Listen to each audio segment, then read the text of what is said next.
I had inherited the presidency in 1945 in April when Franklin Roosevelt died. And now the next election was coming up. I was very certain that I could be nominated, although a great many people didn't think I could. And I was certain that after the nomination, I could be elected. But with all this hornet's nest stirred up about integration and the situation with the nigger people being against me because I was for them and the white people being against me because I was for the niggers, I was really up against a situation that nobody thought would come out. But I made up my mind that I was going to show them what could be done.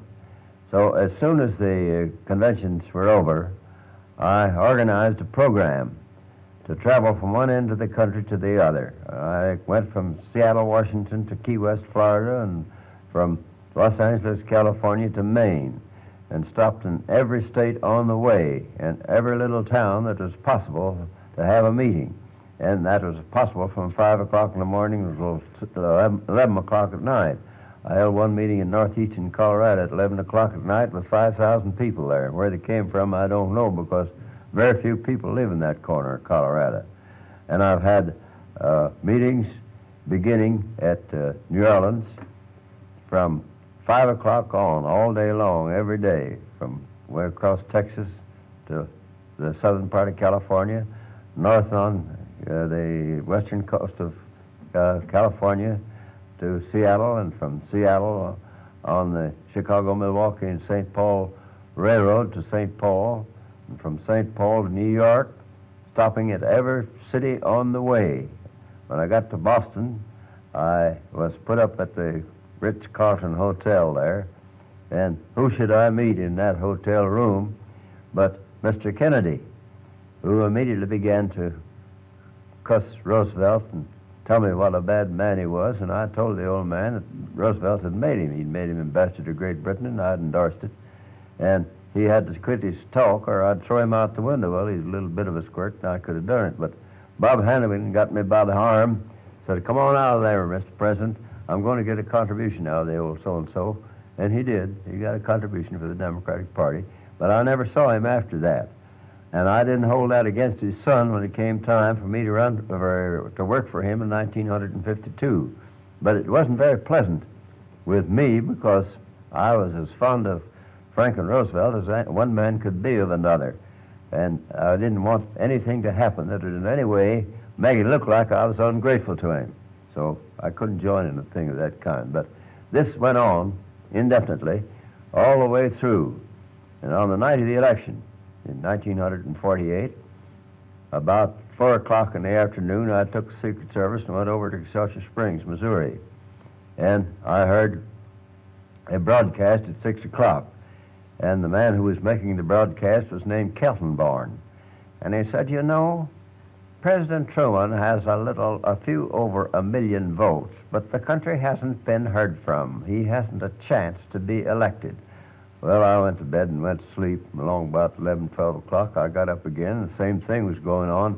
Said Truman had 2,400,000 votes, and the other fellow had about 900,000, but he still can't get elected. He hasn't got a chance to be elected.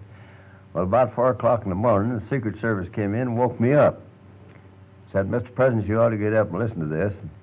At that time, I was 2,300,000 votes ahead and still couldn't get elected. And I turned around to Jim Riley, the head of the Secret Service, and I said, "Jim, you better hitch up the horses. We go back to the Mulebach Hotel as soon as we can get there, because it looks to me now as if I'm in trouble for another 4 years." Well, we got over to the Mulebach Hotel about 6 o'clock in the morning. About 9:30, I guess it was. The telegram, I think, was dated 10 o'clock back here. I got a telegram from Mr. Dewey congratulating me on being elected. Well, I had the newspaper men all wakened up and brought them down. And some of them came down with just the tops of their pajamas on, and some of them with just the bottoms, and some of them with a sheet wrapped around them. And they'd been celebrating Dewey's victory the night before.